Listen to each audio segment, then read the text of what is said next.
Dhruvika, you come from Australia.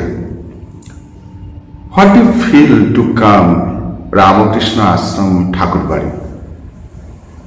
How do you feel?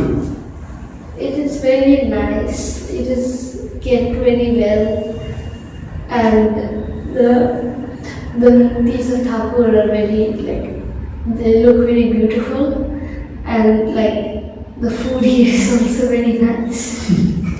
And it feels nice to be in Ramakrishna Ashram Thakurbari. This ashram is very big. It has a lot of services, and the Shondra Arati is very beautiful, and it's just a different feeling to be. It feels like that Thakur is here, because Thakur was in Kolkata and Mednipur when he was alive, and it just feels like he's amongst us. Australia is also very nice, but it has a different feeling when everyone knows about Thakur, Swamiji and Ma than in Australia, where some people might not know. So, this one is number one. Australia's ashram is still beautiful and it is very nice, but this one has a lot of services that Australia doesn't have. Definitely. Well, what my father said about being he is right about this ashram being calm. It's like the outside of the ashram is what do you call it? It's not there anymore, and you're just in the ashram. So whatever sounds, whatever noise, what sounds, anything outside is non-existent here, and you focus on Thakur and Ma and Swamiji. I feel that Thakur is living here and is amongst us during our everyday lives, and he is with us every step along our journey, and he is living here, and that is something that is very nice about this ashram, that it feels like that Thakur is living here and is amongst us. Thank you. Gaurav? আমার তো বাড়ি মনে হয়, আমার খুব শান্তি লাগে এখানে এসে। কলকাতায় যখন আমি যখন অস্ট্রেলিয়া থেকে কলকাতায় আসি, কলকাতায় দেখে আমার খুব লাগে যে মানুষজন কত খাটছে, কত কষ্টতে আছে, কত ইয়েতে রয়েছে, মাথায় কত কিছু চলছে সারাক্ষণ। কিন্তু আমার এখানে এসে আমি খুব শান্তি পাই।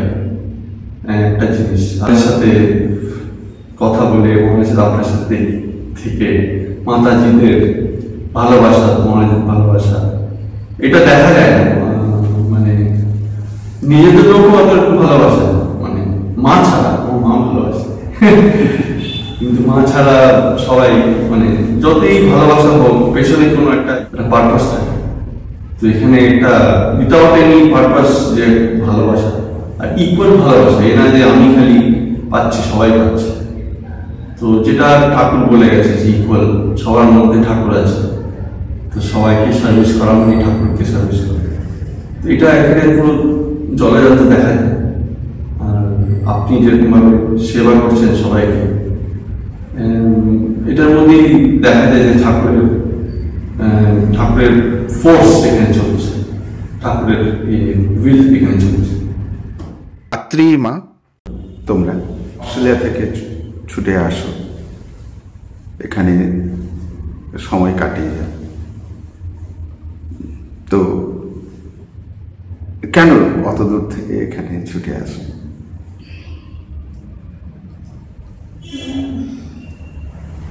এটা তো একটা বাড়ির মতন হয়ে গেছে। দীক্ষা হওয়ার পর কোনো কাজই গুরুকে না জানিয়ে কিংবা আপনাদের সাথে পরামর্শ না করে এখন করতেও পারি না, এবং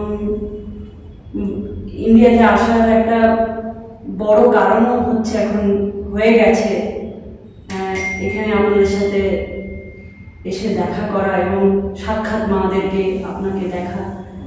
এইবার আমরা প্রথম এসে ঠাকুরকে যে প্রতিষ্ঠিত হয়েছে, ঠাকুর আগের বছরে হয়েছে, আমরা তখন আসতে পারিনি, এরকম দেখিনি। এরকম ঠাকুরের চোখ মুখ যেন সমস্তটাই জীবন্ত।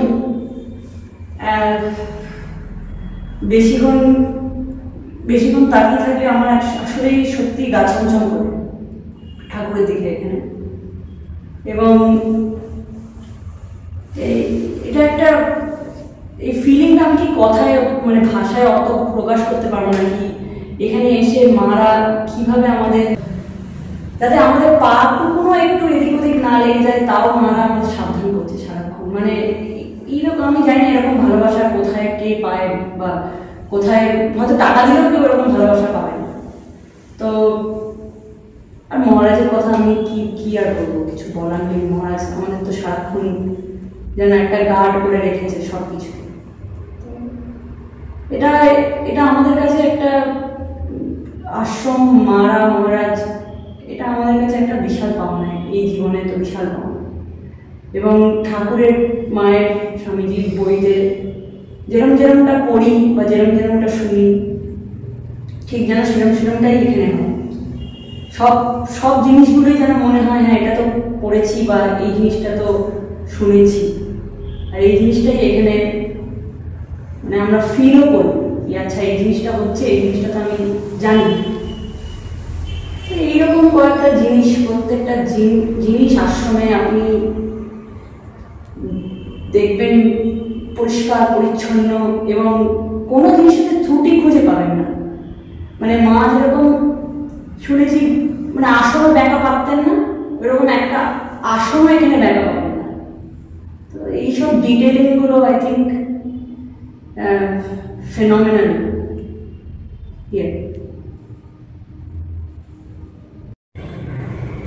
চান্দ্রিমা, তুমি প্রথম এলে, কলকাতায় থাকো।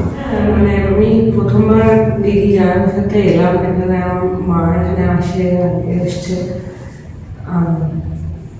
এবারে আমার খুব অনেক, আমার মা বলে এখানকার কথা সবসময় দিদির কাছে শুনি, মায়ের কাছে শুনি। তো আমারও তখন মনে হলো যে একবার যাই, গিয়ে দর্শন করে আসি গুরুদেবকে এখানে এসে। তো আর এক্সপিরিয়েন্স করতে পারছি না, মানে এতটাই ভালো লাগছে যে এখানেও মনে হচ্ছে সারাক্ষণ এখানেই থাকি। মানে বাইরে এসছে তো নতুন জায়গায় অবশ্য মনে হয় একটু অন্য জায়গায় যায় কি, কিন্তু এখান থেকে বেরোতে ইচ্ছা করছে না। একবার এখানে ঢুকে পড়লে মনে হয় এখানেই থাকি। এতটা শান্তি, মনের শান্তি এতটা এখানে পাওয়া যায় এসে, যে আমি এরকম ফিল করিনি তখন। আর মা ঠাকুরকে আমরা ছোট থেকে বড় হয়েছি আমার মায়ের কাছে শুনে মা ঠাকুরের কথা, কিন্তু প্রথমবার এখানে এসে মনে হচ্ছে না হ্যাঁ ওই ফিলিংটা যে সত্যি যে হ্যাঁ আছে ব্যাপারটা, এটা এখানে প্রথমবার মনে হচ্ছে। এত বড় হয়ে গেছে আমরা, এরকম কখনো আর এই ফিলিংসটা কখনো হয়নি এরকম ফিলিং। কেন কি এত আন্তরিকতা আমরা কোনোদিনও দেখিনি, এত কোথাও পাইনি। মানে যেরকম দিদি বললো ছোট ছোট জিনিস, মাতাজিরা বলুন কি আপনি বলুন, মানে এত এত কেয়ার এখানে অবিশ্বাস্য। মানে এখানে কেউ আজ 21st সেঞ্চুরিতে কেউ খাওয়াতে দেয় না, কেউ কোথাও পায় না। মানে এটা একটা অদ্ভুত জিনিস এখানে। আমি আমার আসতে চাই যখনই সুযোগ পাবো। হ্যাঁ নিশ্চয়ই। আমি প্রচন্ড শান্তি এখানে, প্রচন্ড। সাধুবাদ সবাইকে।